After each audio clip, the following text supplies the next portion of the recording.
Hello, everybody. Okay, so this is Thursday, October 22nd, and we are finishing up the Fall of Rome.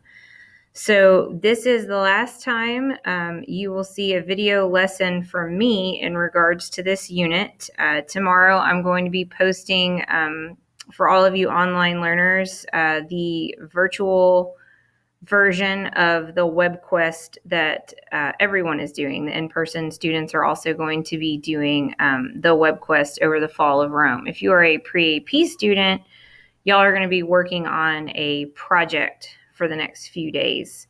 I haven't quite gotten everything kind of tailored to the online universe for that project just yet, but just wait and it will show up no later than tomorrow morning.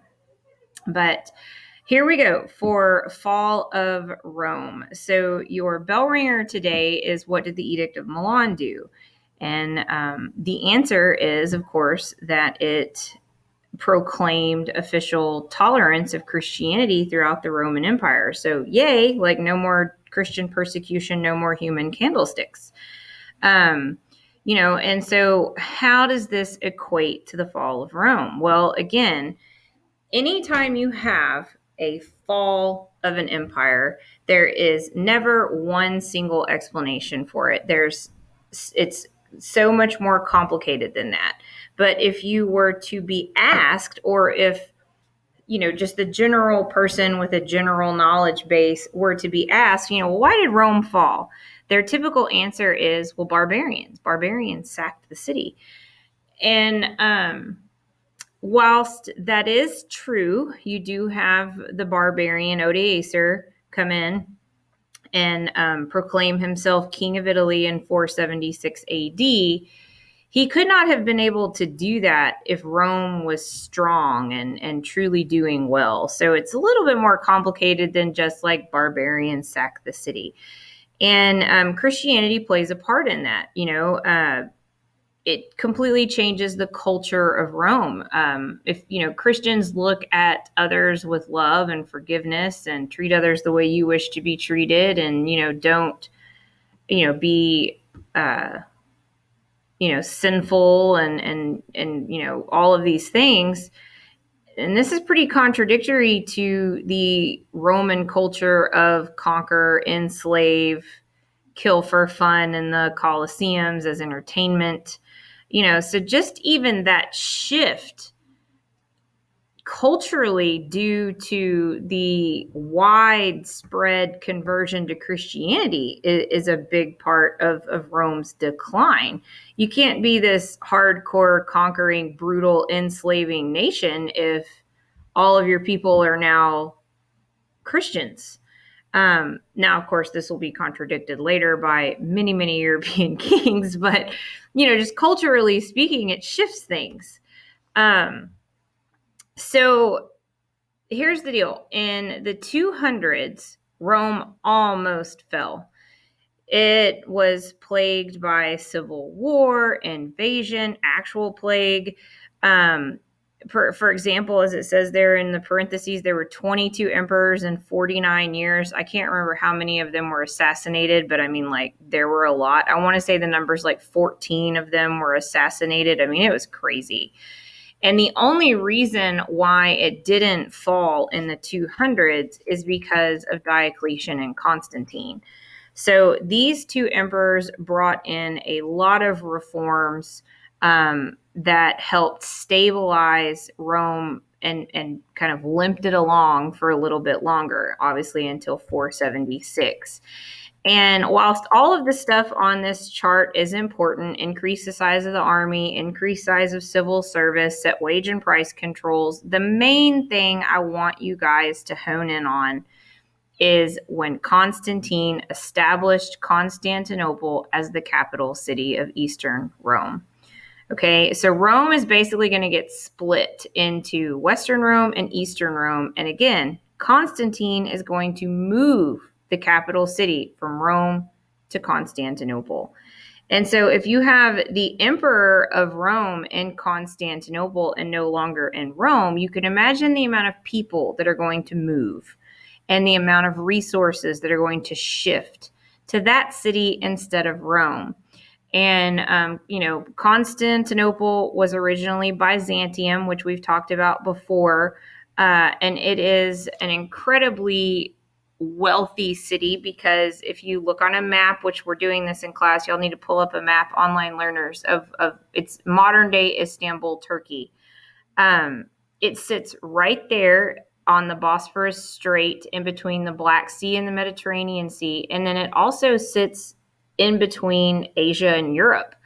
I mean, it sits at the crossroads of very, very high levels of trade and activity. So Constantinople, again, very, very wealthy city.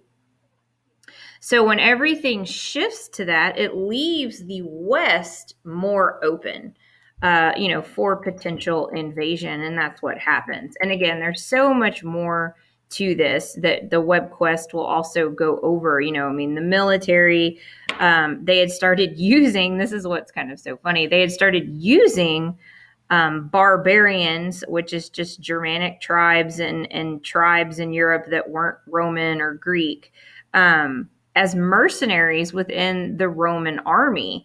Well, of course, mercenaries aren't going to be loyal to Rome. They're going to be loyal to, their commander and their tribe. And so that broke down the military pretty significantly because you've got barbarians who really don't care whether or not Rome wins this war. And then there was also active desertion during battles with barbarians where the mercenaries would then just start fighting for the people they're supposed to be fighting against. And, it's just a culmination of economic issues, that gap between the rich and the poor that we've talked about.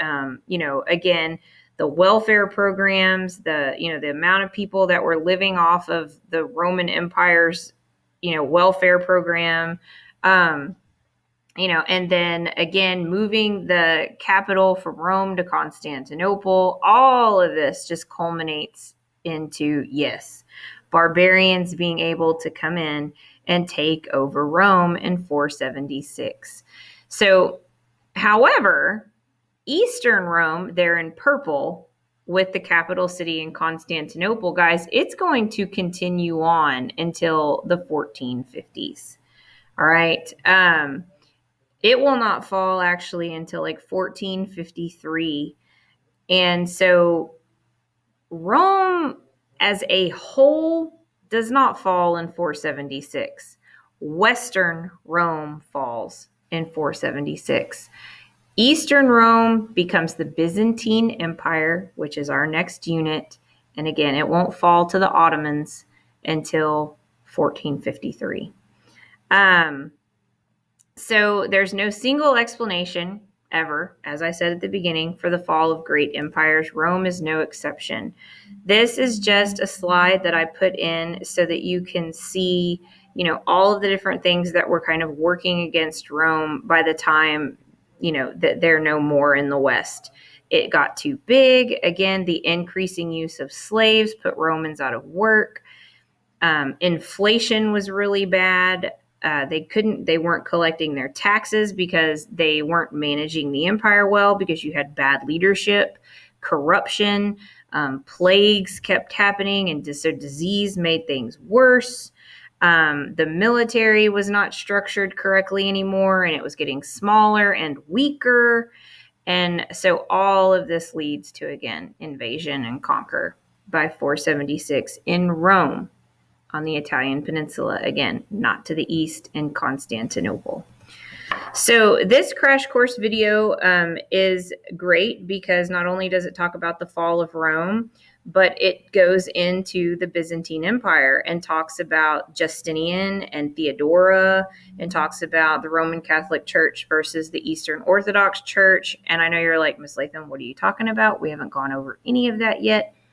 I'm aware. But that's Unit 3. That's what's coming. So this is a great video to watch to recap not only the fall of Rome, but then to give you an introduction into Unit 3. And that is it, everybody. So tomorrow, again, on-level students, y'all will be doing that web quest pre-AP students, you will be starting your Fall of Rome project. So be on the lookout for those 2 assignments. That will also go into Monday. That's what we're also doing on Monday. So if you don't hear from me or see anything on Monday, it's because I'm expecting you to, again, on-level students, you're either finishing up that web quest, or pre-AP kids, you're working on your project. So I will see y'all next week. Have a good one.